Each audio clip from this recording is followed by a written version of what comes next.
In a quiet little village called Oruama, where the wind told stories and trees listened with wide leaves, lived a young man named Kwabena. He was kind, he was strong, and everyone liked him.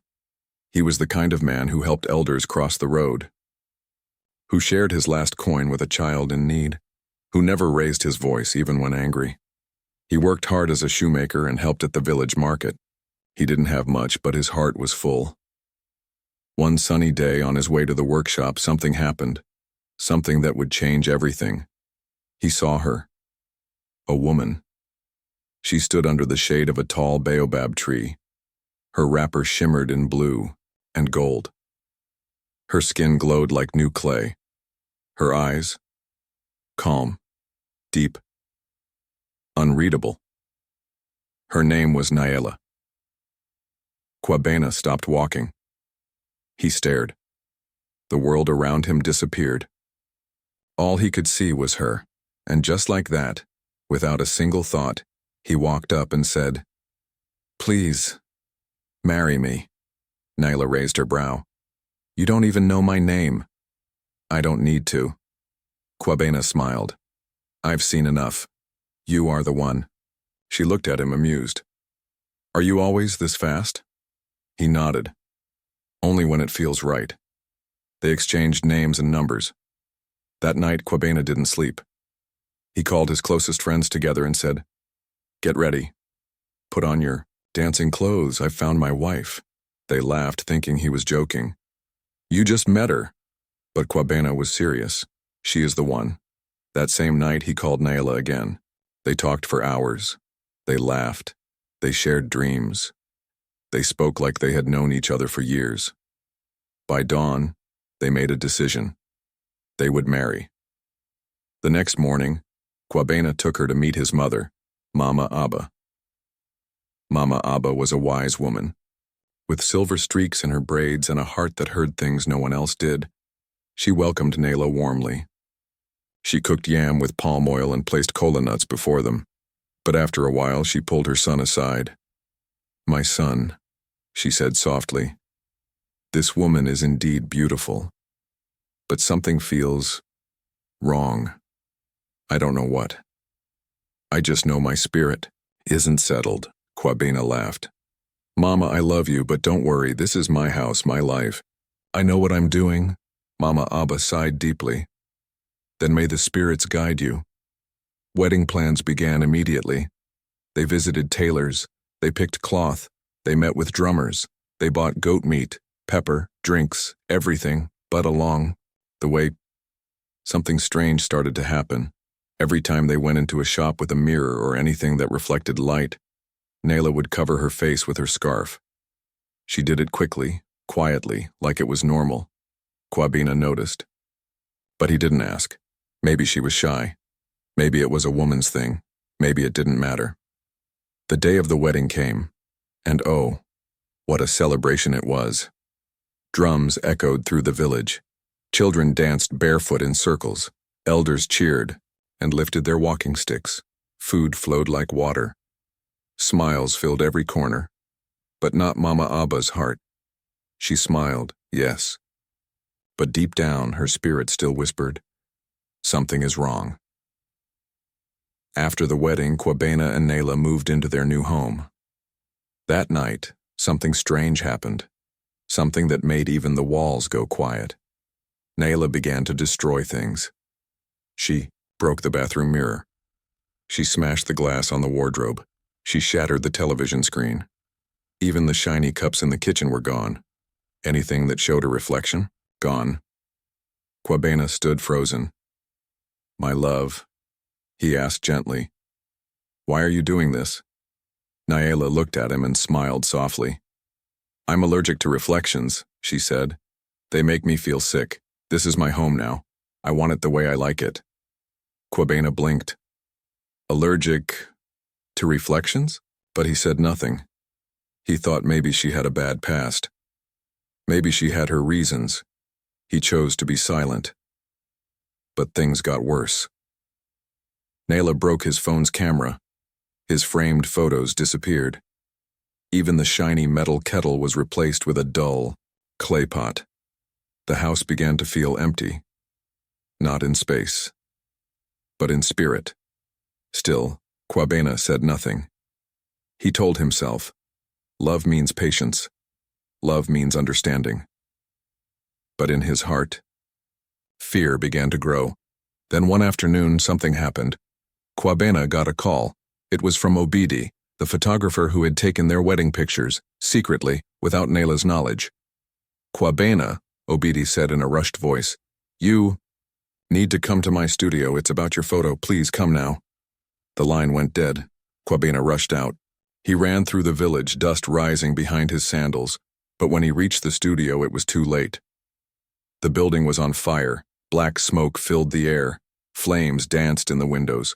Villagers shouted and tried to pour water, but it was no use. Obidi was inside.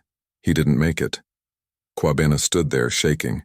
His hands were cold, his eyes wide. What had Obidi seen? Why was he in such a hurry to call? He sat in his car, heart pounding. Then his phone buzzed. A message from Obidi, sent just before the fire. Kwabena opened it. His fingers trembled. It was a photo, and when it loaded, his heart nearly stopped. In the photo, Kwabena was dancing, but not with Nayla.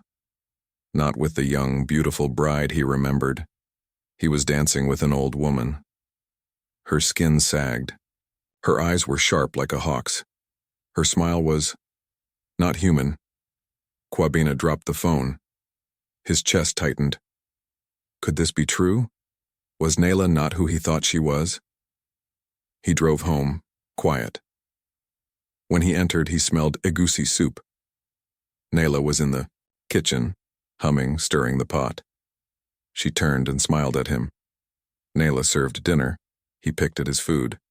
But every bite tasted like ash. His eyes kept drifting to her face. That face. That no longer matched the image in his mind. She hummed a tune as she ate. Calm, peaceful, too peaceful. Later that night, they went to bed. Nayla lay down, face buried deep into the pillow, and didn't move.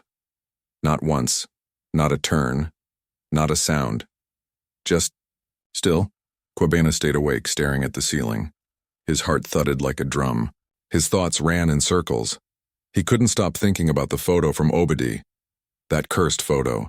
The one that showed him dancing on his wedding day, not with a beautiful bride, but with an old woman.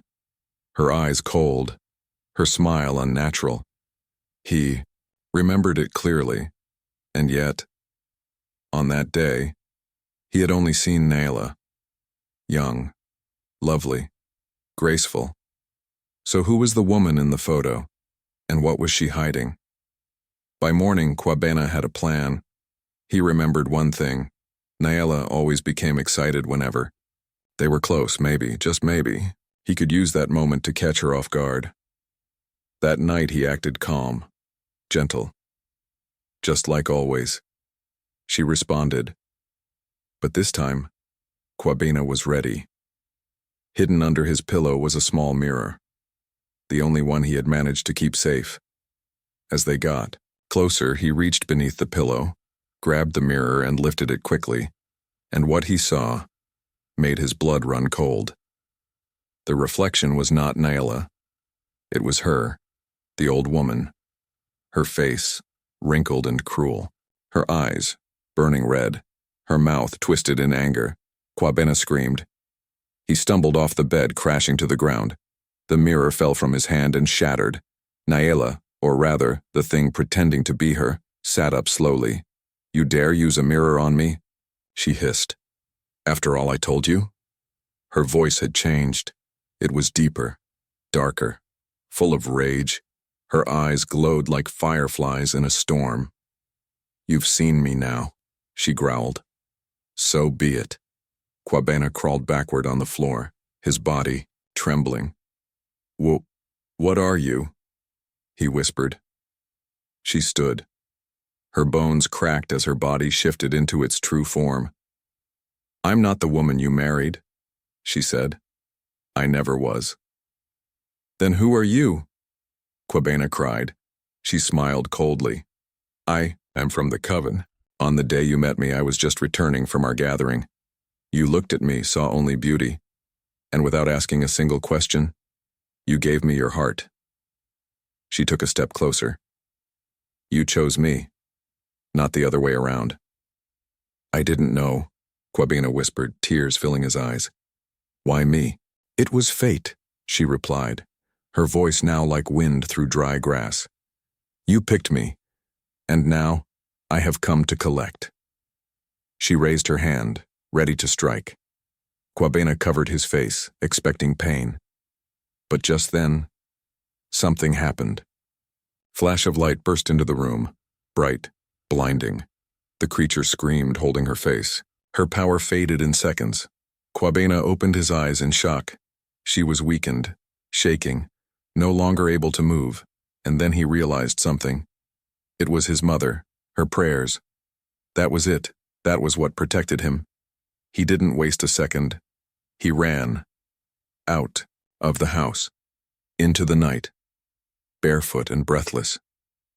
He ran past sleeping goats and silent houses, past the dark trees and whispering wind, his heart pounding like a royal drum. He didn't stop until he reached his mother's hut. And there was Mama Abba on her mat, eyes closed, hands raised, praying. Mama, he cried, falling to his knees. She opened her eyes and pulled him into her arms. I should have listened, he wept. You were right. She held his face gently and said, I warned you, my son, but I had to keep praying. The next morning, the two of them went back to Kwabena's house. It was quiet. Too quiet. The house was empty. Naela, if that was ever her real name, was gone. No sign, no footprints, no belongings, nothing. Just silence and dust. Kwabena looked around. The broken mirror, the missing photos, the ruined television, all still there. But the presence, the evil, it was gone. She had vanished. And just like that, the nightmare ended. From that day on, Kwabena changed. He promised himself, never again. Never again would he choose beauty without wisdom. Never again would he give his heart without knowing the truth. He would ask questions, he would seek truth, and he would always listen to the quiet voice of warning, even if it came from his mother. And so, that is how Kwabena survived the woman who wore another face. The tale of the mirror that showed what the eyes could not. The truth, no matter how hidden, always finds its way to the light. Because what glitters is not always gold, and what hides in silence can one day roar like thunder. So, dear viewers, before you fall in love, look deeply, ask questions, trust your spirit, listen to your elders, and never, ever, ignore the signs, because the truth may hide behind a smile, and sometimes, love itself can be the trap. Thank you for listening to this story. If you liked it, please like, share, and subscribe. More powerful tales are coming your way.